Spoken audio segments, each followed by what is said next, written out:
So I am deep in the middle of spring here today. It's an unbelievable day. It's a little cloudy. We've had a lot of rain.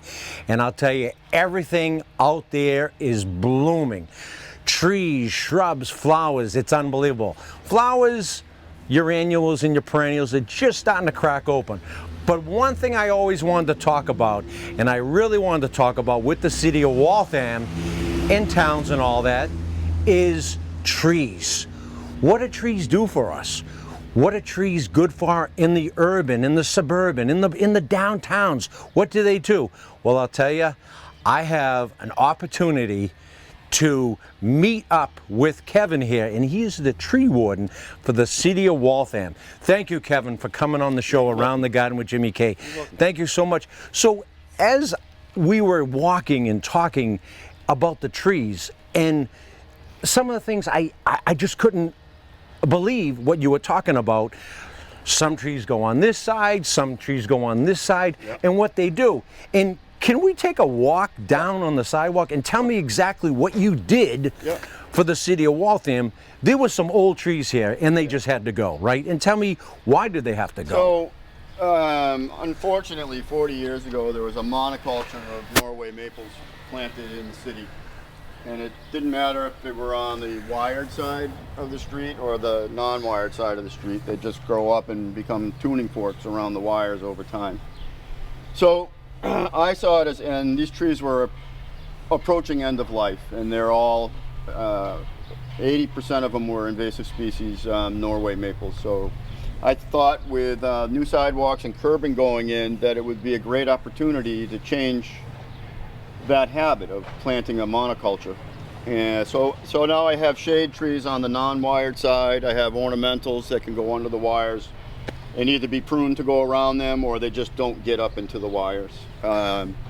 So Jimmy, there's go ahead. So one thing you were telling me earlier was that these trees here, okay, this particular tree you were telling me is a lilac, am I correct? Okay, this here can stay for years and years and years and not have anything at all negative to happen with the sidewalk or the way it grows on the street. So yeah, I won't say that a tree is never going to have an impact on a sidewalk, but I did choose varieties that have lesser impact. That tree over there is a red oak. It's not going to heave the sidewalk like the red maples, who are the worst in the city. Every red maple is just, you heave it, you repair it, you come back 2 years later, repair it again. So can you get a shot of that? Because this tree over here, if I'm correct, this is going to grow very large right here, right? And this has anything but sky to grow. There's nothing that's going to deter it from growing. There's no wires, there's nothing. And this can thrive in this big area.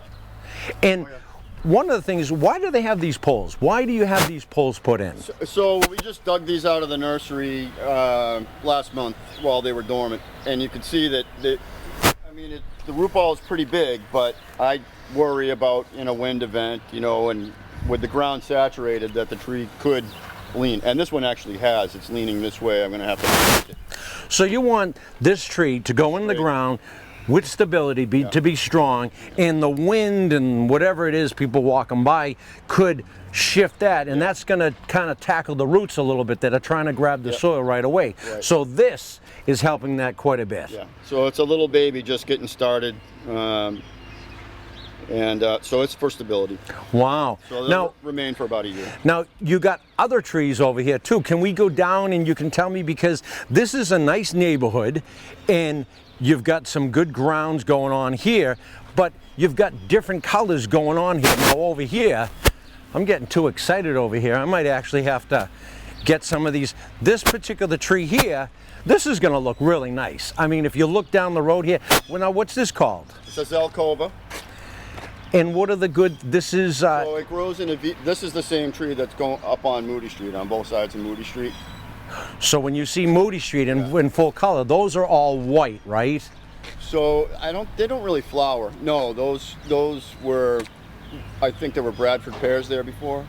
Okay, yeah. On the upper end, on the going towards Newton, there are some Bradford pears up there. So. And this one here will do well with the wires above, and this can get trimmed also too, but it will be almost like a... So it grows in a V shape, so I don't have to trim it. It automatically goes in a V, and it's only, it won't get up to the, this variety won't get up to the power line. It'll get up to the communication lines.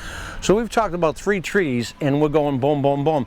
And simultaneously, all different trees are going to be budding and doing different things on the street. Now, this is a different one? This is a different one. And this is above the wires. No, this isn't going to get real tall. This is Washington hawthorn. White. It'll bloom white flowers the next few weeks. Now, when you plan this... So notice that you don't have a single tree that's side by side. They're all different, all different, all different. So with the sidewalk here, looking down towards the road, which is really nice, you got nice, good curb appeal. You got a nice, beautiful lawn right here, you know, that everyone's houses are all situated here. And you've got a nice, beautiful road that's just coming in here. This is bringing the city of Waltham to a nice, good pop on as far as a tree. And when you put this in paper, or is there a lot of work and a lot of you know, talk to get this done, as far as how does the staging process work in the city of Waltham? This is pretty much a first-time project for Waltham, where we decided, with the condition of the trees on the street, the type of the trees that were on the street, and the construction impacts that were going to happen, having to dig out to put in new curb, having to dig out to put in new walks. Well, we were going to destroy the roots on both sides of the tree, and I'd be back here in 2-3 years to remove them anyway. That was with the old trees. This way, you're getting a forward-looking plan to have, you know, what we talked about. You know, don't put a shade tree under the wires, put them on that side, put ornamentals on this side, pick from different genus and families of species, and think about what's going to have the least amount of impact on the paving down the road. So you won't find me planting a red maple in Waltham ever, because they are just the worst. So I'm going to stop you there on that note. Why do you think in the early 50s or 60s or whenever it was, when they built roads, when they designed roads or whatever it was, when they had roads coming off of, you know, this road and all that, what was the mentality of man or woman to plant trees? Was it just because, was it for shade, for houses? Was it just, it was the thing to do? What changed that, and why did we do that back then? I don't know why it first started. I know the law that governs public shade trees, Mass General Law 87, is from the 1800s, and they talk about it's archaic. It's very old and needs to be updated, but so I don't know why it started, but public shade trees have been protected since the 1800s. Now, there's some trees I know in different towns, some that are protected that you can't touch. And, you know, and I can understand people enjoying trees. You know, that was the first tree that I had my Kool-Aid stand, you know, beside it, you know. But sometimes trees just don't need to be where they are, and then they're more of a nuisance. Now, you'll probably be the first one, my wife will be the second one, and everyone on. When you're going out for your morning jog, I can name a few streets in neighboring towns. Looks like I jog? And you probably do, but maybe you will after this. Okay. You will walk by or run, and you'll see the actual texture of the sidewalk. And it's all bumping up. And what the towns will do is they'll hot top it or all that. That's the roots on a tree. Yeah. And that's telling right then and there that it's not meant to be there. And there'll be people in, I also heard and read about that some of the old oak trees, I know especially in Watertown, is that they go in and they leach in and they're looking for water, and people have to tear up their sewer lines. Are you familiar with that at all too? I get a lot of calls for that, but that's mostly because their services are from the 40s and 50s, and they're made out of a brittle type of material that will crack over time. A tree is not going to come and grab your pipe and crush it. It's because your pipe is cracked and the tree is taking advantage, because now it can taste those nutrients in the soil. Free water. And it will get in the pipe, which is why we have PVC now. They can't get in. Yeah, and I find that most of the time it's failed systems because it's just an old 60, 70-year-old service that has failed. And like I say, what you see up here, there's a lot going down there as far as damage to streets, you know, plumbing and all that stuff. This is really exciting. Can you tell me more? It seems like you've got other varieties of trees here. As we take this walk down to this beautiful road, and you created all this on paper. How does it work as far I was as? asked for a recommendation for planting, and I want to leave a legacy here in the city, even though I'm not from Waltham. Kevin Thompson planted all those trees 50 years ago. You know? And so I came up with something that I thought made sense and that others thought made sense about the things we've talked about, you know. And it's, you know, I think every tree has survived being pulled out of the nursery. So as we come up to this one, now what is this one? Because this looks like a nice pear-shaped tree, and this particular one will do well here too. Now, one thing I didn't bring up on a note is these bags here. Is someone in charge of bringing the water to these all the time? I have someone come out and water. In the past couple of days and actually weeks, it's been raining out, so you probably haven't done as much. Water. Really? Yeah. And can you tell me deep how does this work? So this holds about 15 gallons of water. It's empty right now.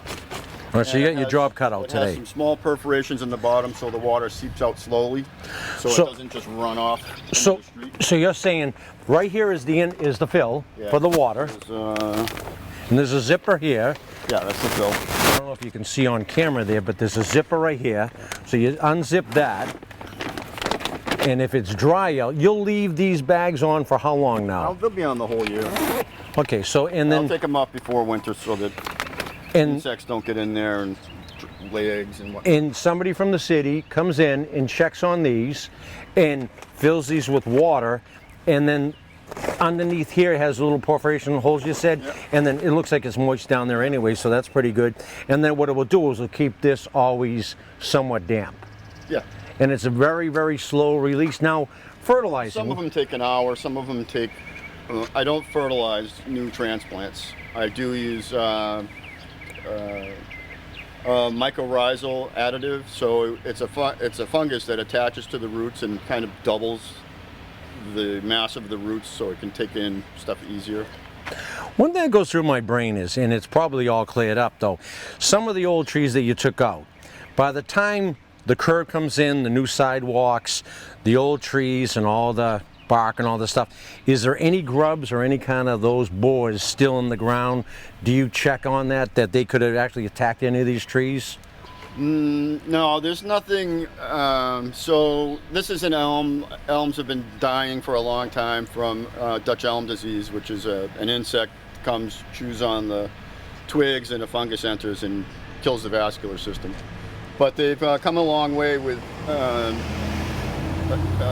resistant cultivars, so we're going to try them because the American elms are gorgeous. You know? They're the history, I think, of Massachusetts. Yeah. And over here now you have it's a smaller compact one. Yep. I have one of these in front of my house at home. Oh, I love it. Now what is this? It's a Persian. I hate to turn my back, but I got to look at the tree. It's unbelievable. So now this is what? This is a Parodia persica, which is Persian ironwood. And Nice. I don't know if you can zoom in here, but you can see the color. This stays on this tree through the fall. How does this? So the fall color is great. It doesn't have any showy flowers or anything, but for this species, it's about the structure of it. And I pruned this before we put it out, and over time, the bottom branches will come out. Yeah, I can see some good pruning right here, and boy, they're detailed. There's some good pruning. So I pruned every all one right of there. these as they came out of the nursery. And that's just so you could get some good walking. Now, obviously, over time, some of these will shoot out. So as the tree grows, the branches don't grow up with it. This branch is always going to be here, no matter how tall the tree gets. So over time, I'll come and as I get more canopy up here, I'll come and take these out, so they don't interfere with traffic and they don't interfere with pedestrians. Not to throw a curveball to you, but I'm sure by your planting stages, what you did on these trees, you factored in the winter weather, the rock, the salt, all the road, all the, you know, a car and a truck and all that. Yeah. You can't help that. Those are just accidents going to happen. So part of the criteria for selection is salt resistance. You know, how well do they do in that environment? Another is pH. What's the pH? I need something that drought versus wet. So I need things that don't mind salt, don't mind drought, don't mind, you know, pH from here to here. So that's part of the selection process for the trees that I pick. And you thought of all these, and your knowledge and expertise on this is the tree is in the elements. In other words, traffic, people, destruction, you know, hitting and salt and all that. Not like, I don't want to zoom over here, but there's a tree over here. It's, you know, it's on a front lawn. It's happy. It's on its own. It's in its own thing. These are really got to get beat down, and they, you know, and you factored all that in. Right. There's the word I was looking for, harsh. Yeah. But it's uniform and it's done. And do you get people to go, thank you, this looks really nice? Because as you go here, you know, I break out in a big smile because these, we never thought of this back then. So as you walk up, all I can remember was, you know, growing up in my neighborhood, seeing these big trees, and they were monster trees, and they got planted many years ago, and you couldn't park in front of them, but the sidewalk was up. And this here gives you some real good flow, but it also gives you some calmness. Why does the city plant trees, or why do towns plant trees on sidewalks, and what are the benefits of it? Well, shade for one. It's going to save you on your cooling and your heating bills. They take in carbon dioxide and give you oxygen. They reduce the overall heat of the street. They sequester carbon. They infiltrate water, so you have less runoff. A bunch of different reasons. So can I pick your brain so we can let everybody know, and I want to get the wow factor. So this particular tree here, this big large tree that's in front of their house, that tree, what does that tree do as far as carbon? How does that whole thing work as far as how does that tree absorb it? I'm not going to get all sciencey. Well, a little bit of science, a little bit, just a little. It's called transpiration. They bring in carbon dioxide, they give off oxygen through respiration. I think it's respiration, I don't know. Now, you would never know, as we're two walking down this road, we're in Waltham. We're in a city. We got birds over here, you know, chirping like anything. You're in a nice, comfortable neighborhood. Why would you not want to be here? I mean, this is great. And you've developed like this tranquil thing. I could just see people walking with their dog. You don't run, so not running, but maybe you would do this. You know, go like, wow. Do you take pride in doing this and love this part of the whole tree? Oh, yeah. This is like a 180-degree turn from what used to happen, and that I'm the one who's able to change the way the selection and how we put them in the ground, and I'm leaving a legacy for the city. So proud. And that's cool. So I'm going to ask you, what got you into this, doing your job? I mean, the whole thing is, I mean, everybody has hobbies and interests and all that. I love gardening. I love a lot of things, and that's why I'm doing the gardening show, but it's just a fun thing to go out there and see. I always use this word. If I was living on the street, somehow I would like to put lights on the trees, but you probably can't. But you could do some solar lights, but that's just me. I thought about putting hosta around the bases. Horses would get beat up, and they would do really well. No. You could even do it. So, but would that have to be approved, or you could just do it? Let's not say on there. Yeah, okay, well, it's in the back of my mind. It's on there. So if you see some horses showing up, we didn't know where they came from, but it will look good. But, so, to go back to the question, what got you into this? Like, what really drove you? How did you start? Give me a little background on about Kevin. I pushed a lawnmower for a local landscaper when I was 19, and then I didn't like cutting grass anymore, and he was starting to build a tree part of the company, and I was like, okay, so I learned how to climb.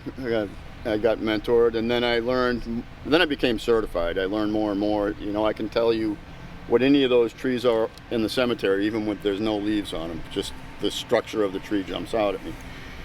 So, you know, I went to college for a couple of years, and I thought about being a teacher. I thought about going into microbiology, which I should have.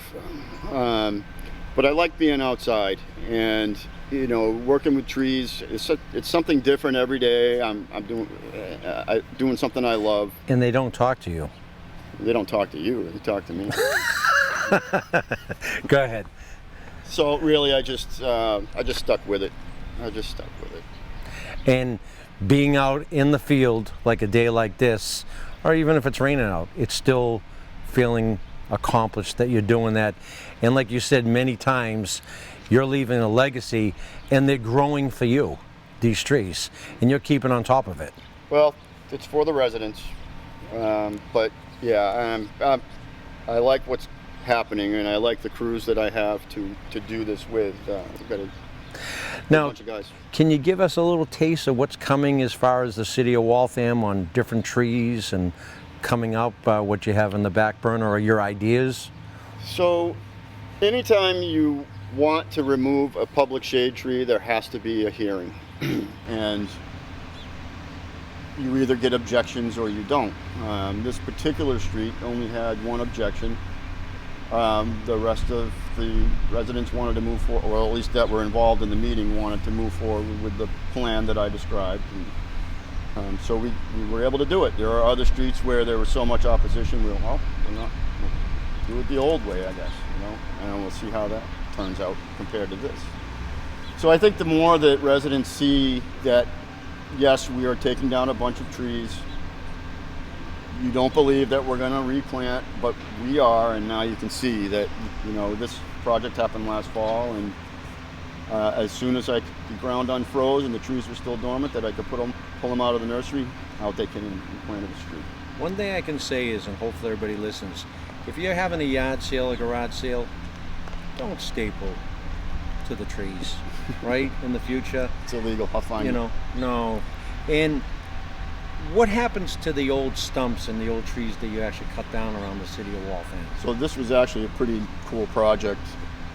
For this project, the tree company came in and they had a machine that you didn't need to climb, you didn't need a bucket truck. It just reached up, grabbed it, cut it, put it in the truck, take it away, and then they dug out all the stumps, so that I didn't have any roots or anything to deal with planting new trees. Yeah. Wow. Well, Kevin, I know you have a lot of work to do today. It's a beautiful day. As you drive around the city of Waltham, there's a lot of magnolias. What's your favorite location in Waltham that's got some good color? Are you a color person as far as tree? There's one thing that stands out to me is, and there was so much traffic last year, there's one up on Taunton Pond Road, and it's a magnolia, and it's a Susan magnolia, and it's in full bloom, and I think people pass by that every single day. It's in bloom. Look at what's out there. Until it rains. Yeah, well, yeah, and then it goes all over the ground, especially if you're on your front lawn. And there's also one in Warrendale. It's called an Elizabeth one. It's a yellow one. Go out there, look around, look at the different trees and the sightings out there. You know, and when you walk by or run by or you just drive by, look what's out there. Kevin has created, with the residents of Waltham, with the city of Waltham, the mayor, and everybody else, they really have it going on. I'm not kidding around. This was a really good project, and look how it came out. Kevin, thank you so much for being on the show. You're welcome. Any parting words to tell people to go out there, plant the tree? We just passed Earth Day. Anything that the city of Waltham residents can do to help you or to give you ideas? Well, what we would prefer, you asked about it, about why do we plant between the sidewalk and the curb? Well, that's city owned, so we can. We'd much prefer that we have a setback tree program. We'd much prefer to plant right over here in the middle of this person's lawn. For free. Really? But now I don't have all the harsh environments I have out there by the curb. I don't have to worry about wires, so I can make a choice between ornamentals and shade trees. And after a year, it belongs to the resident, but we'll come in, we'll plant it for free anytime. And I wish more people would ask for that. So, what do? They contact the city of Waltham, ask for you? Or So how does that work? If you're internet savvy, you can just type Waltham, go to the website, type in forestry, you'll come to my page, and you can see the different programs that we have. Look at that. Look at that. That's worth it all. And there's also, I want to add, you have something called Tree Keeper as our inventory software. So you can click on our inventory software, look anywhere in Waltham, and as long as I've inventoried it, you can zoom in, see the tree in front of your property, and see what it is. So this is if you went on it right now, you'd see that that's a hawthorn in front of your house. And that hawthorn or the lilac Yeah. could be, what are you yelling at me? Yeah. Could be right here in the front I wish. of the lawn, if you want. Once again, thank you so much. This has been an unbelievable show. I learned so much. I hope you did. I hope more people reach out to Kevin and maybe get a free tree out of the deal. Go through the whole program. There you go. That's what the city has. Stay tuned for another exciting show. I'm going to shake your hand again. This is fun. All right. I love it. Thank you so much. Stay tuned. And don't forget, get the garden going. Wow, this is unbelievable. So we just left the location where the trees come from, and here they are. This is the nursery. And tell me a little bit about this. You're growing them in the city for transplant into the So this is the old Arrigo farm, and it was all overgrown. I asked the mayor. I told her I would like to start a nursery. I don't know what the space is, and she gave me an acre of the 4 acres to do this, which I'm very appreciative. She's a good mayor. So each row is a different species. You got London plane trees, oaks, and so on and so on and so on. So there's 15 different species up here, and there's another 8 down on the bottom field. And you can see we've taken a lot out, and I worked from the other side this way, so that's why the drip irrigation is apart right now. So I'll put back together next week. But it's irrigated, and while they're dormant, we'll take them out. So spring and fall while they're dormant before they pop. So if I'm correct, one of these trees here could be in front of your house soon. Am I correct? Sure. Yeah, this fall. So people, Place your order. it's Arbor Day tomorrow. Get the word out. Trees is what the city of Waltham needs. And I'll tell you, they got the whole package. From nursery to the front of your yard or to your yard. This is fantastic. Great job. Thanks, Jim.